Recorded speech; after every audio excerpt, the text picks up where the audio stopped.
Foreclosures are one of the most popular types of distressed real estate properties investors can find and acquire to wholesale, flip, or rent for cash flow. I'm talking about pre-foreclosures, foreclosures sold at the auction, even bank-owned properties.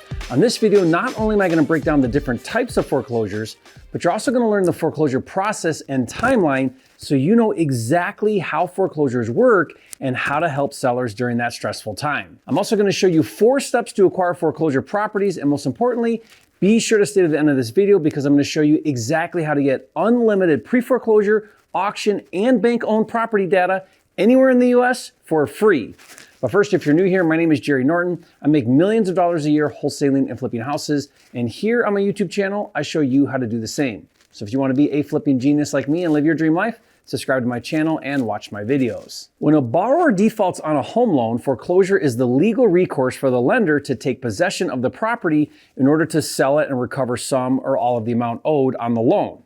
Keep in mind, when a borrower defaults on his loan, the lender must follow specific steps in order to properly and legally foreclose. While there's some variation from state to state, there are basically 6 phases of a foreclosure procedure. Let's briefly discuss each. Phase 1 is when a borrower misses the first payment. Normally there is a grace period of 15 days to still make a payment on time. After that, the lender will send the borrower a missed payment notice. After 2 payments are missed, things get more serious and the lender will send what's called a demand letter that basically states the borrower has 30 days to catch up the late payments or legal action will be taken. This first phase from the first missed payment to demand letter is what is often called pre-foreclosure. As an investor, the challenge with pre-foreclosure is there is no recording of any kind yet, so you don't know that the seller has missed a payment. That makes it difficult to find and contact these sellers, and even if you did, it's so early in the foreclosure process that the motivation might not be very high yet. The second phase of the foreclosure process usually happens after 90 to 120 days of missed payments. Now, depending on the state, the lender will send the borrower what's called a lis pendens or a notice of default, or NOD for short. Now, this notice is recorded and officially starts the pre-foreclosure stage. Since the NOD is recorded, that data now becomes available, and I'll show you how to get unlimited pre-foreclosure data at the end of this video, so keep watching. Once in pre-foreclosure, the lender will typically give the borrower another 90 days or so to settle the payments and the late fees and reinstate the loan. This is referred to as the reinstatement period. Now, this phase is an effective time to contact sellers, but remember to be sensitive to their situation. In fact, don't even mention anything about pre-foreclosure. Treat it like any other distressed seller lead. They'll bring it up if they feel comfortable and trust you. Now, I'll give you my word-for-word scripts for talking to sellers. To get the free download, just go to freesellerscripts.com. Phase 3 of the foreclosure process happens if the loan has not been brought current within the 90 days following the notice of default. At that point, the lender will record what's called a notice of trustee in the county where the property is located. At this point, it may seem like all hope is lost for the homeowner, but remember, no matter what state borrowers reside in, they have the right to redeem the property and save their home from foreclosure by paying off the entire mortgage balance plus the fees and costs before the foreclosure sale. Now, this right is called the equitable right of redemption. Now, the obvious problem is that by this phase, the borrower is so far behind that catching up the loan seems nearly impossible. During this time, they could attempt a loan modification or a forbearance to buy more time. But typically by phase 3, most sellers become increasingly more motivated to sell their property to prevent a foreclosure from occurring. Now, we'll discuss buying foreclosures in a minute, so keep watching. If unable to sell the property or redeem it, phase 4 of the foreclosure process happens when the property is placed for sale at a public foreclosure auction. Now, the lender determines the opening bid price based on the amount of the outstanding loan, plus any liens, unpaid taxes, and other costs associated with the property. The highest bidder at the auction is awarded the property. As an investor, buying properties at the foreclosure auction can be a great way to acquire good deals, but there are 2 challenges to be aware of. First, you have to buy the property without knowing the condition because you can't go inside the home prior to the auction. The second challenge is if you're the high bidder, you have to pay for the purchase immediately upon winning the bid, so you'll need your funding secured ahead of time. Now, for more information on how to successfully buy properties at the foreclosure auction, I did a video that breaks it down in detail. I'll put the link to that video in the description box below, and you can check it out later. Also, stay to the end of this video. I'm going to show you how to search and download for free properties scheduled for auction. Now, even though the property may have been sold to an investor at the auction, keep in mind, about half of the states have laws that give homeowners the right to redeem the home for a period of time after the foreclosure sale. This right is called a statutory right of redemption. Now, typically, to redeem after a foreclosure sale, the borrower must pay the auction sale price, not the original loan amount, plus interest and other allowable fees to the person or entity that bought the property at the foreclosure sale. Again, post-auction redemption varies from state to state. For example, in the state of Michigan, where I do a lot of deals, if the property is not abandoned and more than 2/3 of the original mortgage is still owed, redemption is allowed for 6 months. If less than 2/3 is owed, the redemption period is 1 year. If the property is abandoned, the redemption period is 30 days. So if you ever buy a foreclosure at the auction, make sure you know the redemption rights in your state. I'll put a link in the description below with a list of all 50 states for you. Now, going back to phase 4, at the auction, the highest bidder will be provided what's called a trustee's deed. Now, the property is then owned by the purchaser, who is entitled to possession contingent on any redemption rights. Now, if no one bids at the property and it's not purchased at the auction, which happens frequently, phase 5 is when the lender will take back the property. Now, these properties are often referred to as bank-owned or REOs, and the lender will attempt to sell the property for its current market value. Over the years, I've bought hundreds of REO properties, and I did a video sharing 10 tips to buy bank-owned properties. I'll put the link to that video in the description below for you. Now, sometimes the borrower will stay in the home all the way up until it is either sold at the auction or later as an REO property. At that point, if the borrower has not voluntarily vacated the property, phase 6 is to legally evict the borrower, which could result in the local sheriff physically removing the homeowner and any remaining belongings. As an investor, one thing you need to be aware of is many borrowers who are in default and are behind on their loan payments are unaware of just how severe the consequences are of having a foreclosure on their record. For 7 years, their credit is ruined. They can't qualify for a home loan or a car loan. Many rental applications won't accept foreclosures. Even some jobs won't accept applicants with a foreclosure. Now, I did a video that explains the 5 negative consequences of a foreclosure that every investor should know. I'll put a link to that video in the description and you can watch it later. As a real estate investor, it's important you help them understand what those negative consequences are. By doing so, they will be more open to explore different ways that you can help them avoid foreclosure from happening, which may include them selling you their property. Now, I also want to emphasize that losing your home to foreclosure is a traumatic experience. Always be sensitive to the homeowner situation and make it your first priority to do what's best for the homeowner. Now, my friend and foreclosure specialist, Carolyn Kane, explains that there are 5 stages of grief that sellers in foreclosure go through. Stage 1 is denial. The first reaction many people have when they learn that they might be losing something important to them, their home, is to deny that it's happening. They might think, there must be a mistake, I'm not going to lose my home. Now, once they understand that foreclosure is inevitable, sellers move from denial to stage 2, which is usually anger.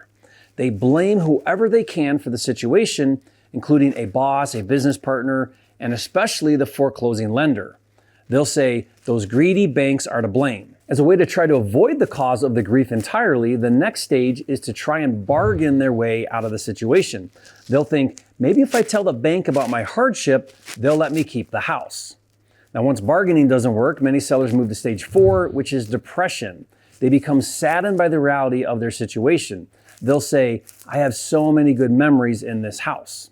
And finally, stage 5, usually right before the auction, is acceptance. Reality sets in and they begin to look for a solution. They think, this is really happening. I wonder if there's something I can do to prevent the foreclosure from happening. No matter what stage the seller is in, you can help to provide a solution and guide them through this difficult time. Once they've accepted their situation, the next best move is for them to speak with a knowledgeable professional with experience to help them, which may include them selling their home to avoid foreclosure. If that's the case, remember, the best real estate deals are when both parties benefit. Honestly, helping homeowners in foreclosure is one of the most rewarding types of distressed sellers to help because saving a homeowner from foreclosure prevents drastic consequences in their lives. Okay, now that you have a solid understanding of the foreclosure timeline and the process and the stages of grief, let's discuss 4 steps to buying foreclosure properties. But first, quick disclaimer. It's your responsibility to find out the laws in your state regarding pre-foreclosures and what you can and can't do as an investor. For example, in Maryland, it's illegal to contact pre-foreclosure sellers. Okay, the very first thing you need to do with a motivated pre-foreclosure seller is find out when the auction is so that you can act accordingly. Ideally, you'll be able to help the seller early on in the pre-foreclosure stage, but the reality is it's very common for pre-foreclosure sellers to wait until the 11th hour to finally deal with their situation and look for an investor.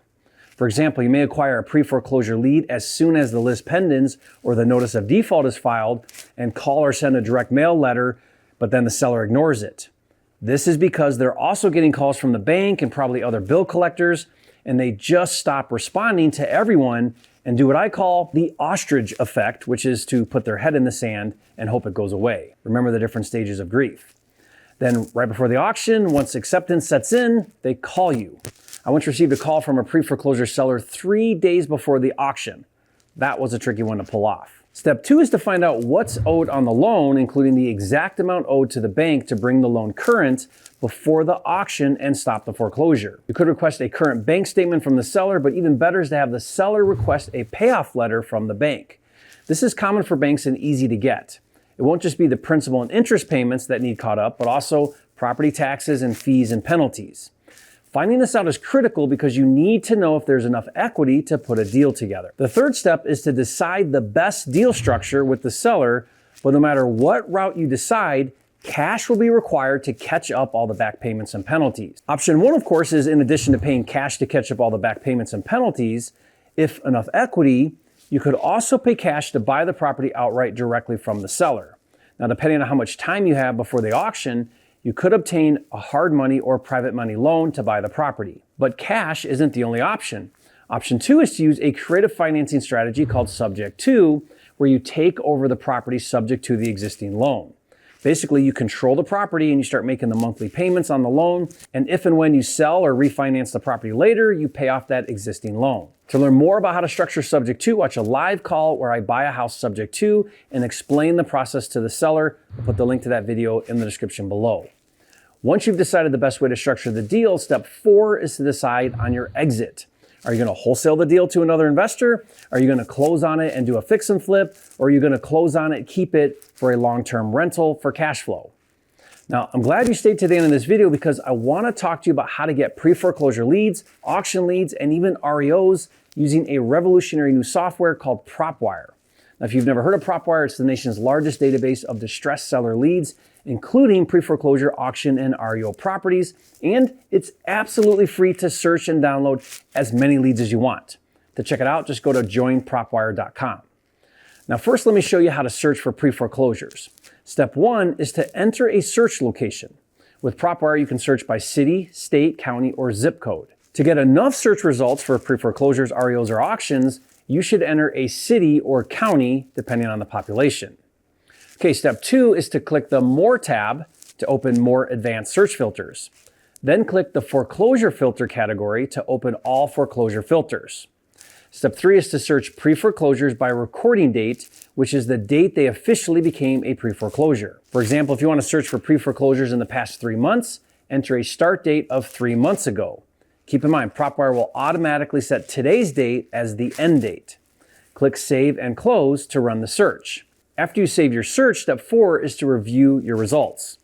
On the left, you'll see a dashboard map with properties marked as dots, and on the right, you'll see a list of properties with information. You can click on individual properties to see property details, including mortgage and tax info, foreclosure details, owner info, comps, history, and neighborhood data. You can select properties individually by checking the box on each property, or you can click the drop-down arrow to select the page of 250 or select all the results. Once you select properties, it puts them in what we call the tray. So step 6 is to open the tray. Click the green button with the property selected to open the property tray. On the property tray, step 7 is to either skip trace the list at 10 cents per match to get the phone numbers, or you can just download only the list for free as a CSV file. You can also save to a list that you can manage on your list dashboard. Just click the appropriate button and follow the instructions to get your list. To search for REOs and auctions, it's the same process as pre-foreclosures, but you will select an auction date or REO date. For auctions, you should select today's date as the first date and a date in the future as the second date to find properties that haven't gone to auction yet but are coming up. For REOs, select the date range you want from the drop-down menu. Okay, one final tip. Using date ranges under more filters is a powerful way to narrow your foreclosure search. But if you want to see all pre-foreclosures, REOs, or auctions in your area, you can do that too. Just select the lead type you want from the lead types drop-down, and that's it. Okay, now I know I covered a lot in this video, but don't worry, I created a done-for-you foreclosure guide with step-by-step instructions on how to become a pro at foreclosures. This guide even has PropWire tutorials with screen caps to help you set up your searches. And I'll give you this guide for free. I'll put the download link in the description box below for you. Finally, once you get a motivated seller who needs to sell their pre-foreclosure property, the next step is to execute a written contract. So watch this next video where I do a step-by-step breakdown on how to fill out that contract and even how to get the best contract on the planet for free. So watch that video now. And remember, it's not about the money. It's about having the time and freedom to be, do, have, and give everything God has in store for you. That's what it's all about, and I'll see you on the next video.